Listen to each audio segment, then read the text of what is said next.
பெத்தெடுத்த தாயையும் தத்தெடுத்த தமிழையும் வணங்கி எனக்கும் தமிழுக்கும் உள்ள உறவு தாய்மகள் உறவு என கூறி என் உரையை தொடங்குகிறேன்.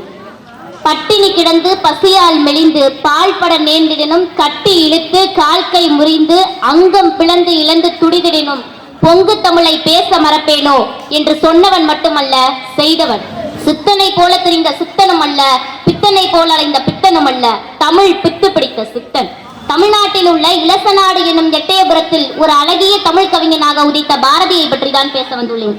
பாட்டுக்கு ஒரு புலவன் பாரதியடா என்ற வரிகளுக்கு பொருத்தமாய் விளங்கியவர். ஒரு எழுத்தாளராக, பத்திரிகையாளராக, தமிழ் கவிஞராக, சமூக சீர்திருத்தவாதியாக, விடுதலை போராட்ட வீரராக, எல்லாவற்றிற்கும் மேலாக மகா கவியாக திகழ்ந்தவர். எட்டயபுரத்தில் பிறந்த பாரதி தமிழ்நாட்டின் சொத்து மட்டுமல்ல, ஒட்டுமொத்த இந்தியாவின் பொக்கிஷம்.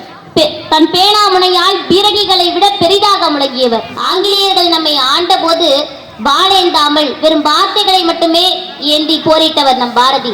1897 ஆண்டு ஜூன் மாதம் 15ஆம் தேதி பாரதிக்கு தம் வாழ் நடக்க முடியாத நாள் ஆயிற்று. வெறும் 14 வயது மட்டுமே நிறைவடைந்த பாரதிக்கு 7 வயது சிறுமியான செல்லம்மாளோடு குழந்தை திருமணம் செய்து வைக்கப்பட்டது.